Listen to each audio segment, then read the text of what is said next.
ፍቅሪ ድንግል ማርያም ተመሊኡ ልበይ ፍቅሪ ድንግል ማርያም ተመሊኡ ልበይ ሞት አይርኔ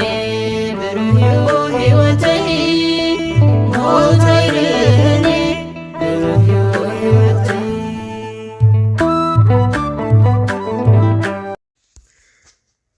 ሰላም ሰላም ዝኸበርኩም ተኸታተልቲ ክቡራት ኣሕዋተይን ሓተይን ከመይ ቀኒኹም ድሓንድኹም ኣነ ሰላም የእግዚኣብሔር ኣምላኽ ይመስገን ከምቲ ሰላም ዘለኽዎ ሰላም ክትኮንለይ እናተመነኹ ነምውን ከምቲ ልሙድ ተኸታታሊ ዛንታ እተን ክልተ መሓዞት ሻምናይ ክፋል ሒዘልኩም መፅእ ኣለኹ ጀሚረ ክሳብ ዝውድእ ትከታተሉኒ ብትሕትና ይላቦ ናብኡ ከብለኩም እየ ሰናይ ምክትታል ካብ ዝሓለፈ ንምዝኽኻር ዝኣክል ሰላም ክትህሉ እናተመነኹ ኣብ ዝሓለፈ ክፋል ተን ክልተ መሓዞት ኣብርሃም ካብ ኣርሴማ ንምርሓቕ ስደት ከም ዝወፀ ርክቦም ግን ብቴሌፎን ከም ዝቐፀለን ኣርሴማ ድሕሪ ብዙሕ ኮለል ስደት ከም ዝተበገሰት እሞ ብጓሶት መሕለፊ ስለ ዝሰኣና ኣብ ሓደ ገዛ ምስ ሓደራ እታ ዝሓደራላ ሰበይቲ ንኸይኸዳ ስለ ዘጠንቀቐተን ንግሆ ተንሲአን ንገዛና ኢና ይደንኣ ከም ዝተበገሳ ርኢና ነርና ሻምናይ ክፋል ሓይርና ንከታተል ኣርሴማ ምስ መኻይዳ ካፍቲ ገዛ ወፅየን ከምቲ ዝበልዓ ንገዝአን ዘይኮናስ ናብ ንተከዘ ገፀን እየን ኣምሪሐን መንገዲ ሓምዳይት ንዘይፈልጦ ኣዝዩ እዩ ዘፍርሕ ጥሪት ዝሓዙ ጓሶት ይረኽባ ስለ ዝነበራ ኣዝየን እየን ፈሪሐን መቸም ኣምላክ ከቕንዐልካ እንተደልዩ ዝሰኣን የለይ ዘይ ከም ዝፈርሖ እውን ብዘይ ዝኾነ ነገር ሓምዳይ ተኣተዋ ዝኣተዋሉ ሰዓት ከባቢ ሰዓት 9 ተቢሉ እዩ ነይሩ ኣብቲ ጫፍ ገዛውታ ሓንቲ ክንደኣን ትኸውን ጓል ካንሸሎ ትኹስትር ረኣያ ናፍታ ጓል ንኸይድ እሞ ክትሕብረና ትኽእል እያ ተባሃሃላ ናብኣ እውን በፅሓ ንሳ ዓረብያ ትዛረብ ነይራ ንሰን ግን ኣንፈት ናይ ዕራብ ዝበሃል ኣይነበረንን እቲ ሓንቲ ክገብርኣ ዘላተን ብምልክት ከረድኣ እየን ብምልክት ገይረን እውን ማይ እስቲ እናበልዓ ማይ ምሰስተየተን ኣስዕብ ኣቢለን ኤርትራውያን ዝኸብሉ ቦታ ኣበይ እዩ ኢለን ሓተትኣ ስለ ዝተረድአተን እውን ሓበረተን ከምቲ ዝሓበረተን እንዳሓተታ ነታ ቦታ ረኸብኣ እቲ ካንሸሎ ዕፁ ስለ ዝነበረ እውን ኣፍቲ ኣፍ ደገ ኮፍ በላ ጥቓ ፅርግያ ብምንባሩ ዘዝሓለፉ የሓበሽ ረበሽ ኢሎም ከይፀውዕዎን ኣይሓልፉን ነይሮም ድሕሪ ሰዓት ክኸውን ግን ሓደ ካፍቲ ካንሸሎ ክወፅእ ረኣዮ እሱ እውን ስለ ዝረኣየን ናብአን ገፁ መፀ ናፍቲ ሓንታ ፀባብ ካንሸሎ ሰብ ዘይብላ የእትይዎን እዩ ብዘይ ዝኾነ ዘረባ ናብ ስርሑ ዝኸደ ኣመን ኣየን ፈሪሐን ኣብቲ ገዛ ሰብ ዝበሃል ኣይነበረን እንትርፎ ጎማታት ናይ ኮኳን ሕማቕ ፈሰስትን ኣብቲ መንደቕ ቁልሕ እንተበላ ግን ኣስማት ናይ ኤርትራውያን ረኣያ ቁሩብ እውን ተረጋግዓ እቲ ዘእተወን ወዲ ፋዱስ ሓሊፉ ክሳብ ሕጂ መፀንን ኣመና ስለ ዝጠመያ እውን ኣብቲ ፊተን ዝነበረ እንዳ ምግቢ ኸዳ ኣብቲ እንዳ ምግቢ ቆቁሩ ትግርኛ ዝኽእል ወዲ እዩ ፀኒሕወን ፅቡቕ ገይሩ እዩ ተቐቢልወን ማይ ናብ ደገ ውፅኡ እውን ተሓፀባ በለን ገፀን እግረን ተሓፃፂበን ደስ ኢልወን ፉል ኣዘዝኦ ዋጋይ ሓተቶን ገንዘብ ስለ ዝነበረን ግን ተኣማሚነን እየን ወዲ እውን ኣይደንጎየን ሒዙለን ጠበቕ በለ ምናልባት ኣብቲ ዝገደፍወን ቦታ መፂኦም ከይስእንወን ስለ ዝፈራሓ ኣበላልዐአን ናይ ተህዋኽ እዩ ነይሩ ሒሳብ ክቕበለን ኢሉ ምስ መፀ ኣርሴማ እንዳፈርሐት ቴሌፎን ባደውለና ኢላ ሓተተቶ ንሱ እውን ኣየዳገማን ኮድ ከፊቱ ምስ ወዳእ ክነምፅኣ ኢልወን ሒሳቡ ተቐቢሉ እዩ ዝኸይዱ ኣርሴማ ናብ ገዝኦም ደው ኢላ ክሰርሐላ ስለ ዘይከኣለ ናብ ኣብርሃም እያ ደው ኢላ ኣብርሃም ሓምዳይት መፅእ ኣለኹ ምስ በለቶ ኣመና እዩ ሰንቢዱ እንታይ ትብለለኺ እዚ እሞ ላግዚ ጥራይ ክኸውን ዝኽእል መመሊ ኢሉ ይመሊስላ ኣርሴማ ግን ናይ ብሓቂ ሕጂ ኸማን ናይ ገዛና ሞባይል ስለ ዝኣበየኒ ኢና ኸደው ኢለ ኣነ ሞባይል ክረክብ ኣይክእልን ሕጂ ካብ ሓደ እንዳ ምግቢ ለሚነ እየ ዝድውለልካ ዘለኹ ንገዛና ደውልካ ንገሮም ኢላ ተፋነወቶ ብድሕሪኡ ነታ ዝሓድረላ ሰበይቲ እውን ቴሌፎን ስለ ዝነበረን ደው ኢለን ነገርኣ እተፍቲ ገዛ ዝገደፈን ወዲ ምሸት ማኪና ሒዙ መፂኡ እውን ብታህዋኽ ያላ ተሰቐላ ኢሉ ብድሕሪት ሰቐለን ሕጂ እውን ዝኾነ ኤርትራዊ ስለ ዘይረኸባ ኣመና እየን ፈሪሐን ማኪና እውን ነህር ወሲኻ ከም ነፋስ ክትሕንበብያ ጀሚራ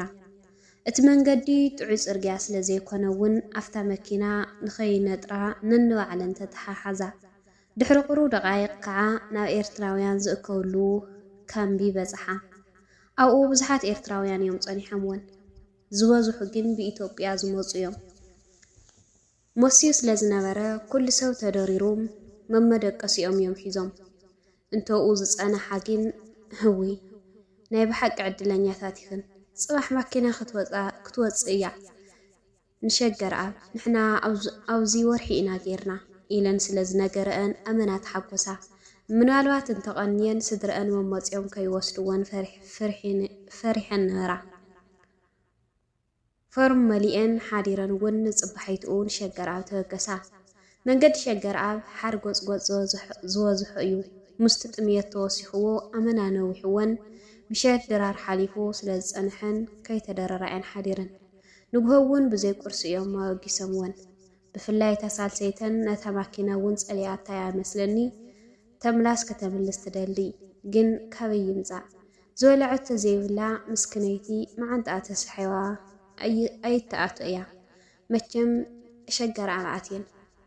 ትሕቲ ዕድመ ስለ ዝነበራ ሓንቲ ራብዓይተን ወሲኸን ኣብ ሓደ ገፊሕ መካባብያ ብዙሕ ጠዋሉ ከፍ መበሊ ዘለዎ ኣእተውወን ዓብዪ ሸሓነ ገይሮም እውን ምግቦም ጽለን መቸም እንተጠሚኻ ዘይብላዕ የለን ብቻ ዝብላዕ ይኹን እምበር እታ እንጀራ ወላ ሓንቲ ዓይኒ ዘይብላ ለማፅን ሽሮን እዮም ኣምፂኦምለን በሊዐን ምስ ወድኣ እውን በቲ እንጀራ ክስሕቓ ጀመራ ሓደ ጸሊም ነዊሕ ናብአን ቀሪዩ እውን ብትግርኛ ገይሩ ክውስኸክንዶ በለን እነኖ ጸጊብና ኢና ኢለን እውን መለሳሉ በላ ተሰኣናዓናይ ኣነ መሓመድ እየ ዝበሃል ኤርትራዊ ሓውክን ውየውን ከማኸን ዝበለ ኣሕዋትክን ኣብ ዘለዋ ናብአን ክወስደክን እየ በለን ንሰን እውን ኤርትራዊ ብምዃኑ ደስ ኢልወን ሕራ ኢለንኦ ተበገሳ ኣፍቲ ገዛ እቱ ክብላ ከለዋ እውን ዓዲ ወዲ ዓደን ሓደ ረኸባ ኣርሴማ ከዓ ብስምባዴ መርሃዊ ኢላ ፀዋዕቶ ንሱ እውን ኣዝዩ እሰንቢዱ ወፂኡ እውን ጽቡቕ ገይሩ ሰላም በለን እታ ሓላፊ ክትሪኦ ስለ ዝጸንሐት መርሃዊ ሕቶስ እቶስከ በለቶ ንሱ እውን ይቅርታ ኣብዚ ምስጓል ምዝራ ይፍቀድን እዩ እኳ ብሰላም መጻኸን ኢሉወን ናፍተ ይወዳት ዘለዎ ኸንሸላ ኣተወ ንሰን እውን ናፍተን ዋልድ ወሰድወን ዝፈልጠን ደቂ ዓደን ኣብኡ ስለ ዝጸንሐን ብዙሕ ኣይተጋየሻን ኣርሴማ ግን ነቲ ህይወት ኣመና እያ ጸሊኣቶ ካብ ገዛ ይትወፅእ ኣውዕጾ ከንሸሎ ብምዃኑ ኣመና ኣጽላኣ ወላ ሓንቲ ስራሕ ስለ ዘይብለን ዝበዝሐ ጊዜአን ምስ ቴሌፎን እየን ዝሕልፍኦ ምስ ኣብርሃም ዝነበሮም ርክብ እውን ብቴሌፎን እንዳወሰኸ እዩ ኸይዱ መዓልታዊ ግድን እዮም ዝራኸቡ ካብ ምሕር ምርኻቦም ኩሎም ደቂ ገዝኦምን ኣዕርኽቶምን ንኣርሴማ ጽቡቕ ገይሮም እዮም ፈሊጦምዋ ራሄል መሓዝኣ እውን ኣብ ዝደወለትላ ትምህርቲ ብዘይ በኣኺ ጾሚኒ ካብ ዝኸዶ ዘይኸዶ እዩ ዝበዝሕ እናበለት ኣብ ዝረኸበታ እያ ትዕልላ ኣርሴማ ግን ተደጋጋሚ ኣጆኺ በጃኺ ከምኡ ኣይትኹኒ ኣማራፂ የለን መቸም ሓፍትኺ ኣብዚ ኸላ ናብዚ ክትመጽእ ትኽእልን ስለዚ ራሄለይ ሰጢልክ ትምህርቲ ከተምሃሪ እንዳበለት እያ ተዳዓሳ ነይራ ሓደ መዓልቲ ኣርሴማ ንቤና ኣብቲ ምግቢ ዝምገቡሉ ጣዋሉ ከፍ ኢላ ኸላ ብማዕዶ ልዋም ሓፍታን ራሄል ፍሽኽ እናበለት ናብኣ ክትመጽእ ረአየታ ኣርሲየ ኢላ እውን ሓቒፋ ሰዓመታ ኣርሴማ ነገራት ተሓዋዊሶምዋ ድሓን ድኽልዋሚ ሎማዓንቲ በለታ ምክንያቱ ሓፍታን ራሄል ኣመና እያ ተቐይራ ጸኒሓታ በጥራም ብሰብ ዘይትግደስ ኮይና ስለ ዝጸንሐታ ብዙሕ ኣይቀራረባን እየን ነይረን ሃንደበት ከምኡ ምዃና ገረማ ልዋም እውን ዘይ ከም ካልእ መዓልቲ ፍሽኽ እናበለት ድሓኒ ራሄል ሓፍቲ ድሓኒ ራሄል እንድያ ደው ኢላ ጸኒሓ ኣርሴማ ዓይና እናጠመተት እሞኸ ድሓን ድያ ሓተት እታ ድሓን እያ ምስ ኣሚናዳብ ንሕፀ ወዲእና ኢላትኒ ኣጋጣሚ ከይትረኽበኪ ሞባይላ ባትሪ ይነበራን ግድን ንገርያ ስለ ዝበለትኒ እየ በለታ ኣርሴማ እውን ብታሕጓስ ሓቂፋ ሰዓመታ ኣርሴማ ዝኾነ ሓው ወይ ሓፍቲ ብደገ ስለ ዘይነበራ እቶም ኣለዉ ትብሎም ቤተሰባ እውን ገሊኦም ንኢትዮጵያ ተመለሲ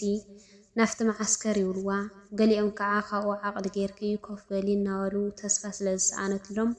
ድሕሪ 3 ወርሒ ንስድራኣ ዝገበርኩም ጌርኩም ካውዚ የውፅኡኒ ኣነ ኣብ ካርቱም ከይደ እንዳሰራሕኹ ነብሰይ ምእላይ ኣይስእንን እየ እናበለት ኣመና ረበሸቶም ስድራ እውን ካፍታ ዘይብሎም እኽሎም ሸይጦም ንኸውፅዋ ተስማምዑ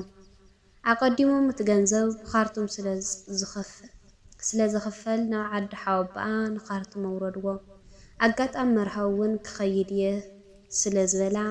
ምስ ሓንቲ ካፍተን ኣብኡ ዝጸንሓ ደቂ ዓዳ ሰለስቲኦም ንኽኸዱ ተስማዕመዑ ካፍቲ ናይ ትሕቲ ዕድመ ንኽትወፅእ ብፍላይ ከዓ ንዋልድ ኣዝዩ ከቢድ እዩ ምሸት ነጢረን ክወፃ እሞ መርሃዊ ከዓ ብቐትሪ ናፍቲ ናይ ልዕሊ ዕድመ ኸይዱ ክውዕል ተስማዕምዑ ከም ስምምዖም ከዓ ተደዋዊሎም ምሸት ትራኸቡ ምውፅኦም ብጸልማት ስለ ዝነበረ ኣብኣ ከለዉ እዮም ተወጊሶም ብእግሮም ቁሩ ምስ ተጓዓዙ ከዓ ማይ ረኸቡ እቲ ማይ ብጃልባ እዩ ዝስገን ንእሽተይ ጃልባን ዓብዪ ሰብኣይን እውን ኣብኡ ጸንሕዎም ናብኣ ተሰቐሊልዎም እቲ ዘውፅሖም ተመለሰ እቲ ሰብኣይ ኣብቲ ማእኸል እንዳጀለበ ረሲድ ኣለኩም ድዩ ነቲ ዝቕበለኩም ክድውደሉ ኢሉ ሓተቶም መርሃዊ እወ ኢሉ ካብ ጅባ ውፅኡ ሃዎ ነቲ ማይ ኣስግር ምስ ኣበሎም ግን ተሻይ ክፋል ይወፅል ሰላም ከመይ ጸኒሕኩም ክብራት ተኸታተልቲ ኣሕዋተይ ዝነበረና ዛንታ ተን ክልተ መሓዙት ሻምናይ ክፋል ኣብዚ ተፈጸመ ብዝቕፅል ብተሻይ ክፋል እስካዕ ንራኸብ ሰሰናይ ናዕኹም ሰናይ ቅና ፍቕሪ ድንግል ማርያም ተመሊ